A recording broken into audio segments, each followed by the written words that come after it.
What's going on, guys? It's Zach Perner here, and welcome back to another episode of the Zach Perner podcast, or the Zach Perner Show, depending on what we want to call it. Today, I want to talk about why your content may suck and how to fix it. So this is going to be perfect if you want to post fitness content, if that's your thing, if you've kind of been worried about the algorithm hating you and you're not really sure why. So by the end of this podcast, you're going to at least have a few things. You're going to have a few tips that you can actually work on to immediately make your content a lot better. So I want to dive straight into it. Actually, before we do, if you're enjoying this intro, if you're on YouTube, make sure you like this video and subscribe to the channel. If you're on any other podcast platform, Spotify, podcasts, just make sure you give it 5 stars. Like, even though I haven't finished it, 5 stars, because what I'm going to tell you guys today is 5-star worthy.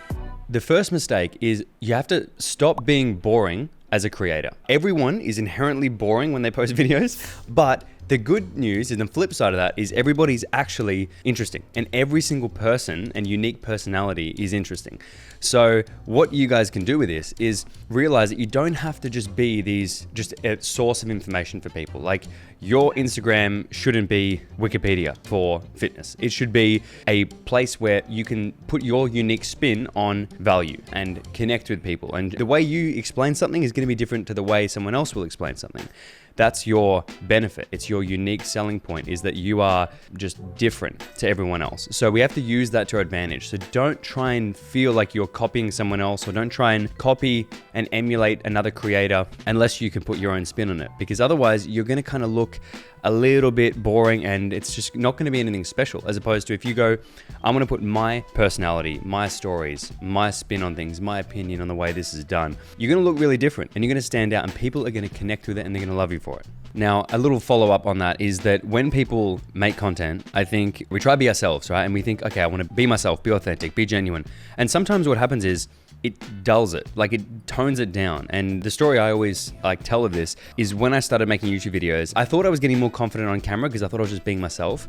My dad watched the video, and my family, they're the best. They always have watched my stuff. They're the biggest supporters. They would literally put the video on even after I've shown them and everything, and they'd watch it like when it's live, just for one more view. And my dad's one time, he's like, Zach, what happened? You look miserable. Like, why you look so sad in this video? And I'm like, I don't. I'm just talking. What do you expect me to be like? And I realized from that when you're on camera, when you're on Instagram, YouTube, whatever, it's contextual. So like when people see that, they're comparing it to what they saw previously. They're comparing it to the previous reel subconsciously. So you expect this certain level of energy. If you want to be a fitness coach or a creator and you're putting yourself on camera like that, it's contextual. So you're getting compared to the person who was before you, the algorithm, who had suggested previously. And you have to keep that in mind, because we need a bid for people's attention. We have to actually get that. So if you're being yourself, and that's going to be like, hey guys, so today, this is me talking like right now, just at a very flat, normal level. So if you were someone here having a conversation with me, like a friend, I'd be probably talking to you like this. That's me being normal.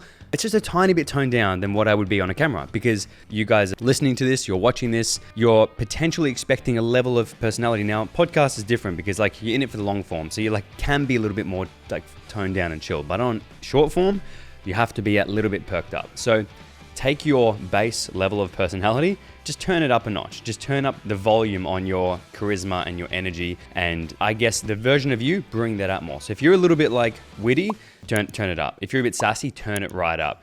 If you're a bit funny, turn it up. If you're happy, be positive, turn it up. So I would say amplify those bits of your personality. That's what I would say. And you need to turn up the dial a little bit, especially when you're competing for people's attention on short form. So don't be boring. Number 2 is bad hooks. Now, if there's one way to make a better video, it's make your hook better. You have 1 second, 2 seconds to reel people in on a short form video. So like I said, you're competing with other creators, with other people on the platform. You don't have a choice. You have to get their attention quickly. There's a lot of different ways to do this. You can say something, you can have movement, you can hold a prop. There's a lot of different ways you can actually craft a hook, because if you strip it down to what we're doing, we're literally just trying to inspire curiosity and their attention, and they need to keep watching. So if you say something that triggers curiosity, they're going to want to keep listening. If you're doing something that triggers curiosity, because maybe it's like, what's he going to do next? They want to keep watching. And that sets up the whole kind of punchline for the video. Is the hook is going to set them up for why should I continue watching. Retention's a different part altogether, but most people, their hooks are so bad. So when you're thinking about a hook, when you're thinking about a video for that matter, reverse engineer it and think about the hook. Think, what could I say right now that the first line would make people curious? It would evoke emotion, and it would make them want to watch the rest of it. It's going to get their attention. It's going to call them out of their seat. So if you're just making a video going, here are the top 3 exercises for chest, right? Let's say a workout video. Bad hook. It's good because it tells them what's expected. So it's kind of like, I guess it makes sense, but it's bad in that it's just a little bit boring. It's just like, there's a lot of those videos. So instead, you could flip it to a negative hook and be like, this is the reason why you can't grow your chest. Because then they're like, wait, what mistake am I making? Why is that? Maybe I'm doing that. Makes them a little bit insecure, so they want to kind of keep watching. So you can flip it into a negative hook, or you can like walk into the shot as you're walking and then walk up to the bench and say like, this is the one thing that's going to make your chest grow. You know, something like that. It's something happening other than just, hey, me in the middle of the screen right here.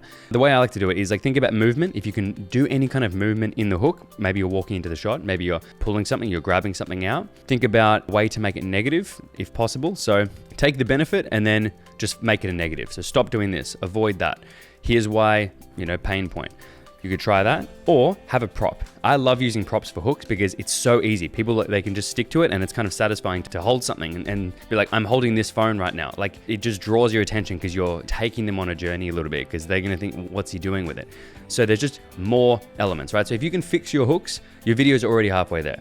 Mistake number 3 is poor visuals and editing. So when you're making content, you want a few things to be pretty much nailed. One is lighting. So shoot in front of a light space, like a light source, right? So potentially a window, a large window, or it could be an actual light, like a ring light or another key light that's going to be in front of you. If you're using external lighting, put it to like 45 degrees. So my light right now is like at a 45, like that. And I've got another one here that's going to light me up, because otherwise it'd be pitch black in here. So make sure your lighting is on point. Now, why lighting? Because if you have bad lighting in the set, your quality on the camera or your phone is going to be lousy, because it's forcing the piece of tech, the camera, to work a lot harder than it needs to. So it basically makes its sensitivity to light higher, which means that the quality goes down, because it's like night vision goggles. How bad quality in night vision goggles? I always wanted them, never got them. It just never got them. But anyway, how bad's the quality when you see them in the videos, right? It's never crystal clear, because it's impossible. There's no light there. You can't just make it out of nothing. So it's the same thing in like a dark or dimly lit environment. The cameras have to kind of turn some settings up to expose it properly. So when it does that, the quality goes down as a result. So the easiest way to make your quality look better is literally shoot close to a light source and make sure it's on the subject, not coming from behind you, because then it's going to look weird and like whack out the camera. So lighting is huge. Second is the audio, the sound. If your sound is muffled and sounds terrible, it's very painful to watch, especially like on most videos now. Like, the sound has to be good. So get yourself some microphones. If you need mics, I would recommend the DJI mics, the wireless ones. They're pretty good. And just make sure it sounds crisp as well. So do a test and make sure it's not too high and too sensitive, because if you nail your lighting and nail your audio, you're already halfway there. The next bit is editing. There are so many editing mistakes, I think. And the easiest way to do it is, if you're not confident as an editor, go super simple, like go dead simple. Don't do any crazy flashy effects or insane transitions or titles, or like that stuff looks very tacky and very corny unless you're good at it. And then you can go, okay, I know how to do the graphics now. But if you're not confident, literally go super simple. Go super simple on the edit, just do cuts and focus on making the video really concise. So eliminate pauses, eliminate eliminate the dead space, and make it a lot tighter, and get used to just cutting. Like, get practiced at cutting, so that when you can cut and trim clips, you'll actually pick up on the dead space and you'll get better at that. So most people are terrible at cutting. That's why they're all fat. No, they're bad at cutting their footage, because it just, you can tell, like, there's 5 seconds of space where you're like, this is a 60-second video. How can I have this much space? Get rid of it. That's all you really need to do. Captions, keep them super basic, so it's not insane, every yellow, green color popping up and going crazy. Keep them basic. So all of my content, the captions typically are basic. Like, if I'm doing them myself especially, they're very basic, because I don't want to run the risk of looking like tacky. So if you're editing yourself, just keep that in mind. I think simple is actually best, because it'll keep the focus on the message and what you're actually saying and doing, instead of trying to steal people's attention with like just grabby, catchy elements and graphics. Mistake number 4 is no structure. Stop chasing views and the algorithm at a point when you're making content. So when you're making content, think of pillars. You have to have some kind of pillars to run your content by. So I like 3 main ones that it kind of has, one has 2 in it. So the first one is a value pillar. So anything that provides value. Typically this is either informative, educating people, or entertaining for the laughs, or just for the entertainment, or a combination of both, that kind of infotainment. That I would consider value. especially when you're thinking to a target audience. Like, who is that for? What kind of content would they find valuable? The second one is proof. So this is particularly for fitness coaches and people who have a service to sell. And this is the content that shows that you are credible. You're the person to help them with their problem. So fitness coaches, this is the proof content, the social proof of showing, here's my client, here's how I did this with my client. It's telling the story of your client testimonials instead of just a piece of content about fat loss, right? It's showing credibility, showing authority, and you want to sprinkle those in there as well. So it's not going to be the majority of your content, but it has to be sprinkled through. Even just a blasting on stories frequently works well for this. The third pillar is going to be personal. So this is like connection content. So this is anything that is going to build a better connection between you and the audience. So this is not necessarily to get a broader reach. This is not going to get you more followers. It might not even do as well, but for the people who watch it, it kind of strengthens the affinity. So they go, damn, I like this guy. I relate to this girl. Like, that's the feeling, and we want that. So if you're always chasing the algorithm and trying to do what's best for views, it's all this like top of funnel content. Like, it's all this content that's like way up top of funnel, that's really broad, that speaks to so many people, it kind of speaks to no one. And you don't want to do that, because then the people who follow you, they see that content and it's like it's not made for them. It's like it's made for the guy who doesn't know about them. So the content in the middle that's going to be that kind of connection content is content that you're making for your followers. You're not making it to get new ones. You're making it for the people who already follow you. So you can have a lot of freedom with what this looks like. This could be storytelling content. This could be content about more like lifestyle and like vlog style. It could just be kind of talking about certain things. Could be just relating. Anything you really want to do, like anything that feels personal to you that you want to put out there, go for it. So like with my stuff, that was always like skit videos, or sometimes I put it in the captions of just like having a bit of a rant. It would be whatever I really felt like doing, like honestly felt like doing and felt like creating and sharing with people, I will put that out there. For me as well, it was a lot of YouTube that did that, because I could better connect with people on YouTube in long form than I could on a short form video. So keep that in mind, and there's those kind of pillars of content that everyone as a creator can stick to. And you just got to customize them a little bit for your niche, your target audience, and who you want to attract. But if you're just chasing the algorithm and chasing views, it's going to be very difficult for you to build anything substantial, because the people who have a lot of views of just viral content might not have a great personal brand. People don't really care about them. They're just watching them for that particular video. So not all views are created equal.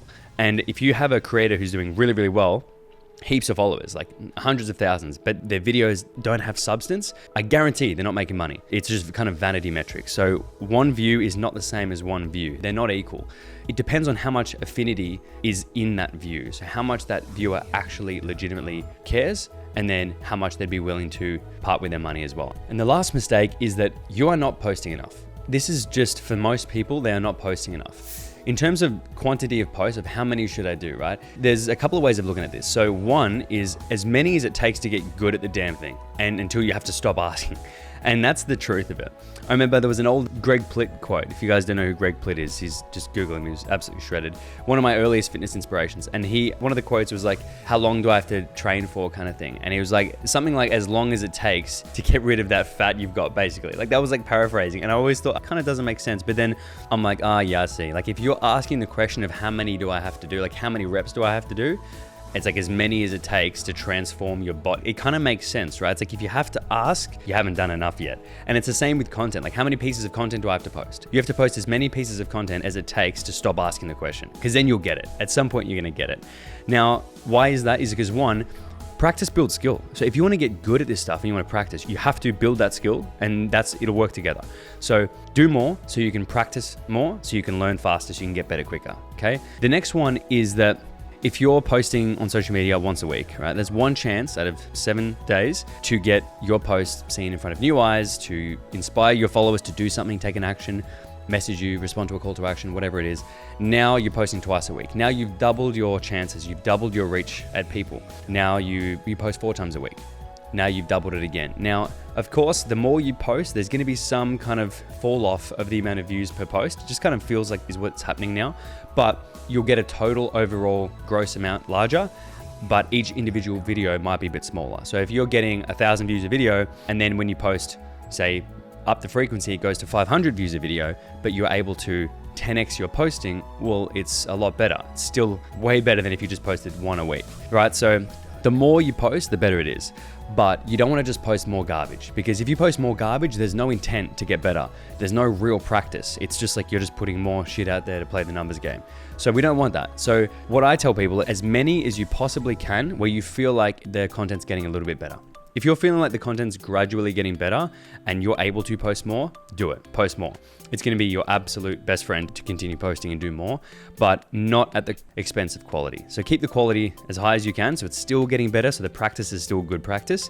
It's like the same as reps. Like, you wouldn't go in the gym and do 20 sloppy reps. You do 10 good ones, because you know that it's going to get better, and that's the whole purpose why we're there. So same thing with content. Make the content good, practice, get it better, and then find a bit of a rhythm, and then see, how can I add one more layer to this? How can I do one more video this week? That's how you do it. So you never go from like 1 a week to 1 a day. You go 1 a week and then 2 a week. See how you go, then 3 a week. That's how you do it. And especially if you have content pillars and you've got a really good content strategy, you'll be able to do that. You'll be able to batch film and do certain methods, but in the beginning, like, don't overthink it. Just get more numbers. You got to pump those numbers up. Those are rookie numbers. That's what I would think of when I'm thinking about pieces of content. So I hope that helps. If it did, and you're on YouTube, subscribe to this channel. And if you're listening on Spotify, podcasts, or wherever your podcasts are, like I said, give it a 5-star review. That'd be great, because I want to make sure this is valuable for you guys, and it would mean the world if you gave something back. So that is it from me, guys, and I will see you in the next episode.